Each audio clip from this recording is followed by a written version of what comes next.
Hormat sama nyembah itu beda. Harus dipisahkan. Kalau ditanya di dalam merah putih itu ada apa? Sebagian anak-anak kita itu tidak memahami. Di dalam merah putih itu ada 3 hal. Kehormatan bangsa, harga diri bangsa, jati diri bangsa. Itu terkandung di dalam merah putih.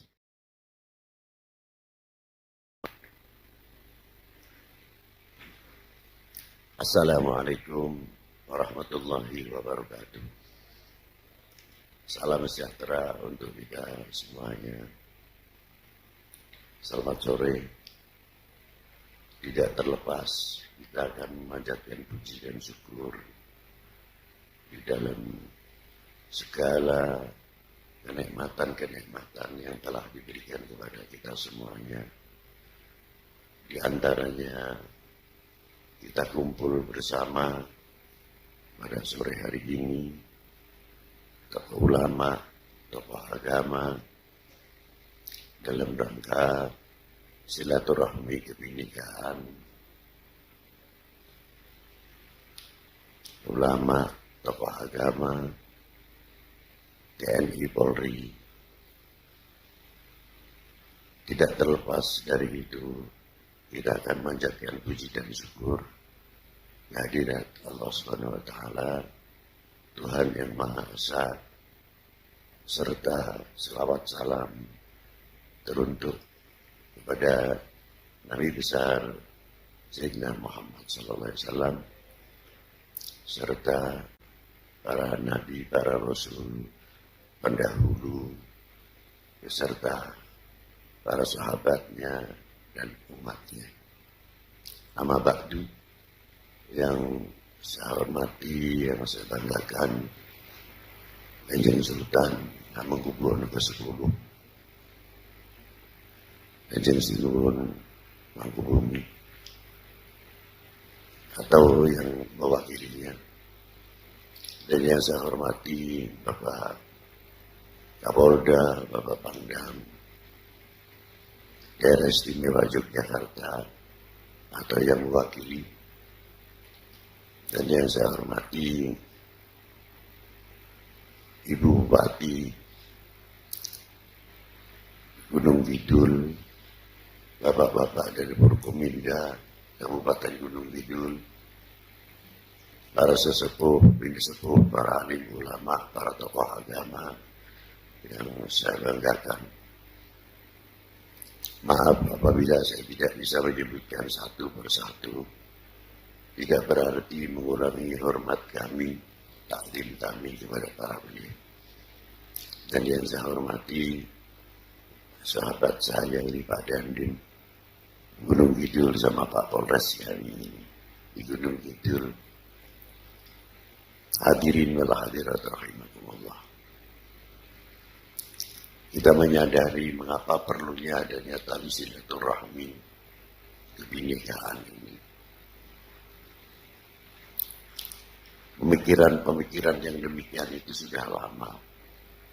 Bagaimana untuk memperkuat, memperkokoh adanya kesatuan persatuan. Kita mengambil satu contoh yang cukup. Kalau kita mau mencerna, ada satu bahasa tasawuf, man arafa nafsahu arafa rabbahu. Barang siapa yang mengenal dirinya, pasti akan mengenal kepada Tuhannya. Artinya, sesungguhnya Allah Ta'ala telah menciptakan manusia dari susunan anatomi manusia sendiri. Kalau kita ini mau mempelajari, sangat-sangat luar biasa untuk menunjukkan satu kesatuan, persatuan, kebinekaan. Di antaranya apa? Susunan anatomi manusia atau tubuh manusia. Ada kepala, di dalamnya ada suatu otak. Di tengah-tengah kota itu juga ada chip atau sumber penyimpanan memori. Turun ke bawah ada paru-paru. Turun ke bawah lagi ada jantung. Ke bawah lagi ada liver. Turun lagi ada pencernaan, pankreas, ginjal. Semua bisa membentuk, tidak benturan, tapi menciptakan satu keajaiban yang luar biasa, yang titik beratnya adalah kesehatan manusia. Apa yang kita masuk dari makan ini tidak mungkin akan kita monopoli dari mulut saja.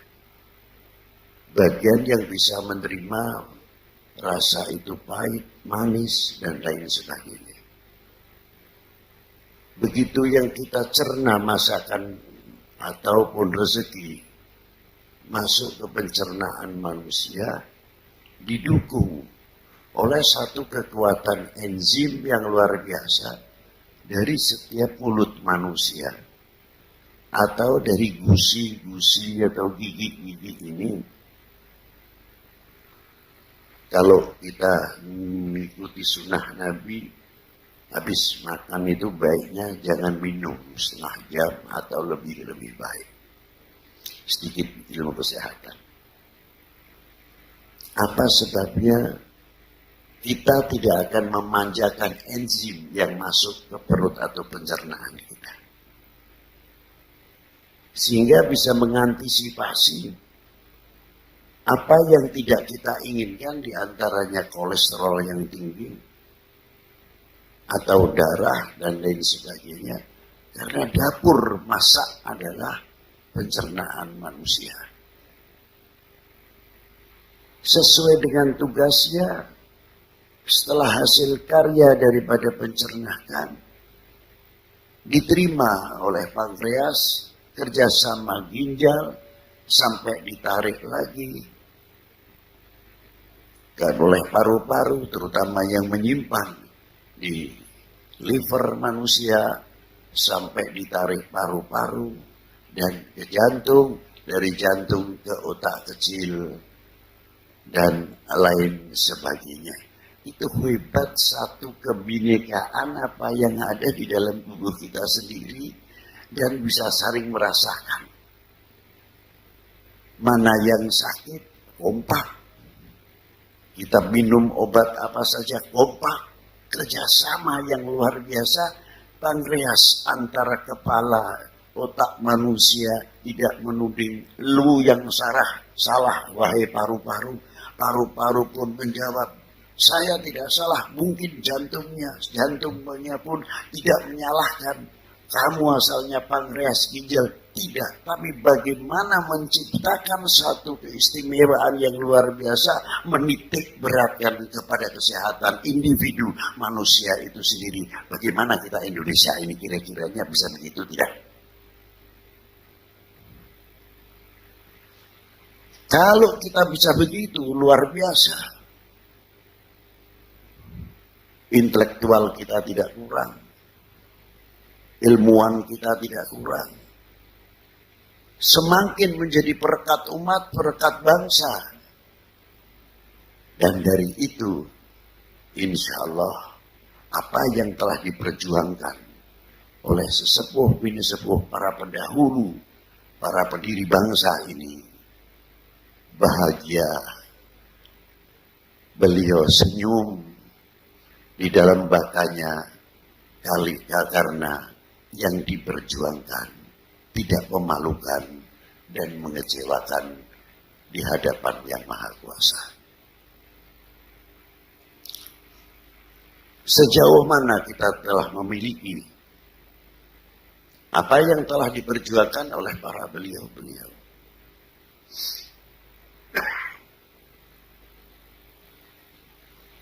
Kalau kita terkadang berpikir lebih jauh,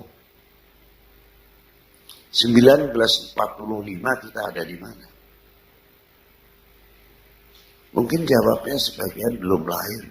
Sebagian menjawab saya baru lahir atau masih kecil. 47. Sama. 48 sampai selanjutnya. Apa yang telah diamanatkan oleh para beliau-beliau pendiri bangsa ini. Dari suku bangsa yang beragam luar biasa. Budaya kita yang sangat tinggi sekali.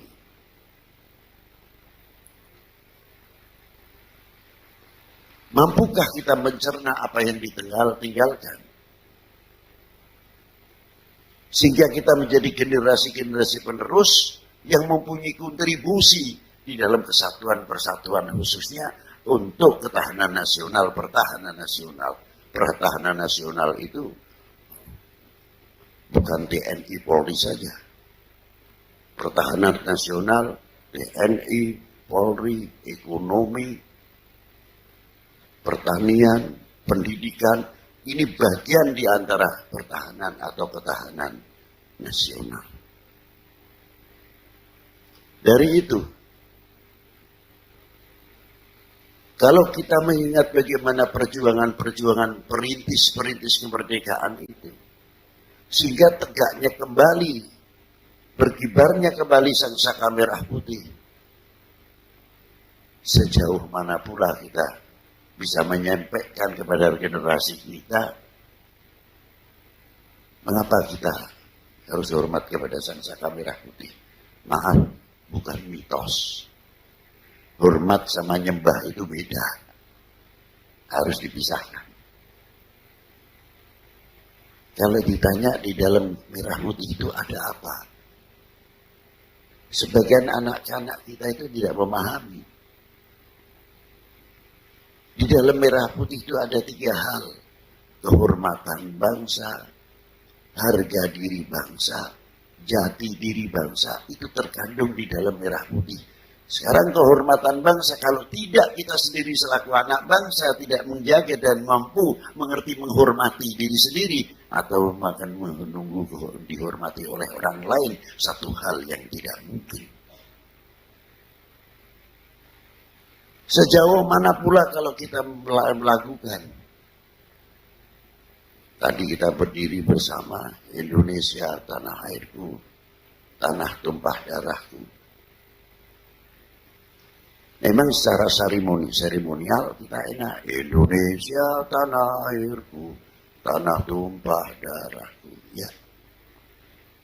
Tapi ada kandungan apa yang ada di dalam lagu kebangsaan?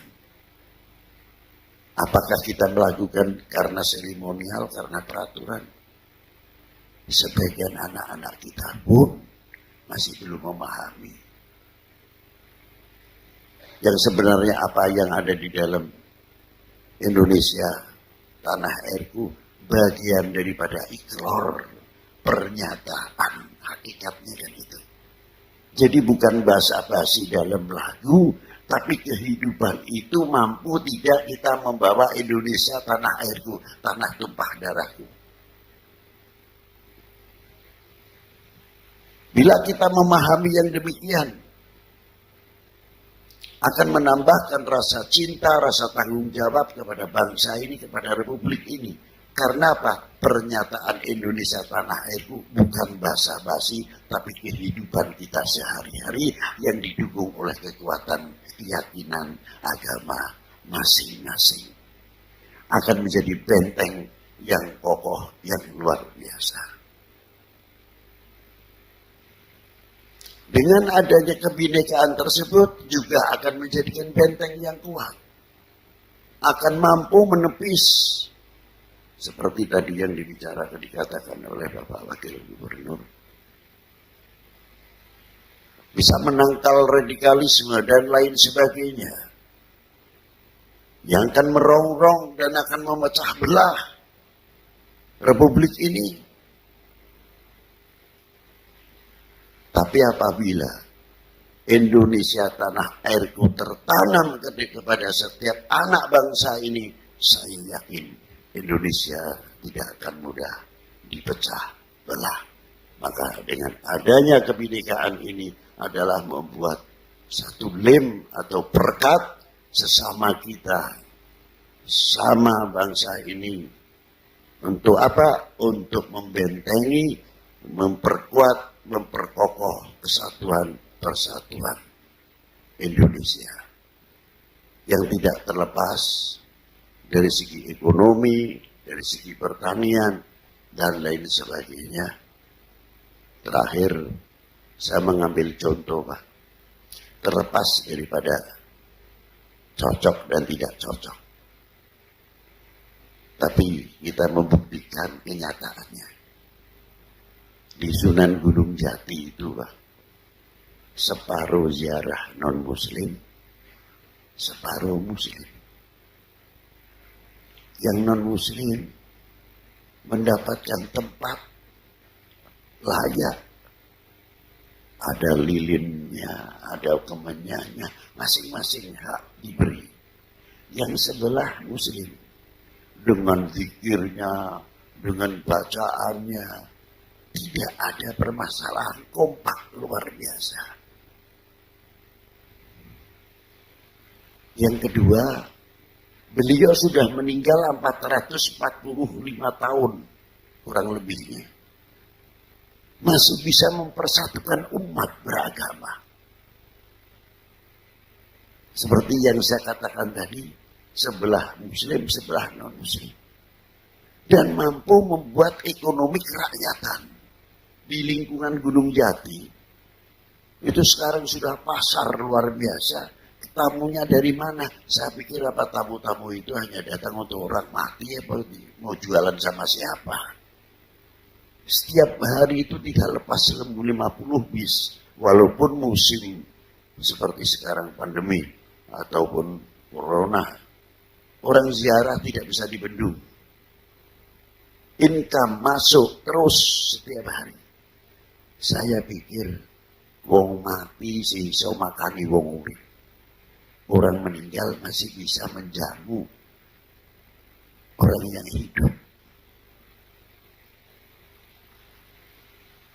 Yang ketiga, mampu menghidupkan lingkungan bukan di pasar itu saja. Orang yang ziarah ke Syarif Hidayatullah sambil tahlil tidak tanya, lu milih siapa? Tidak ada. Lu kemarin milih siapa? Tidak ada. Kamu partainya apa? Tidak ada.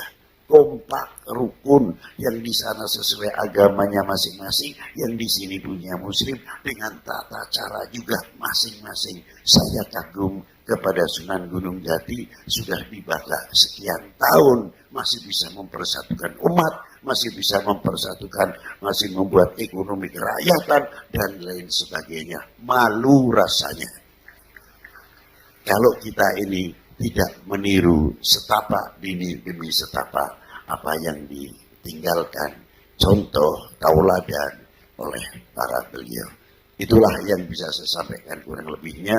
Semoga Allah Ta'ala memberikan kemanfaatan dari kita semuanya sehingga kebinekaan ini adalah bisa gampang diadakan bukan di Gunung Kidul saja. Sebabnya ini bagian daripada perekat umat, perekat bangsa, pemersatu.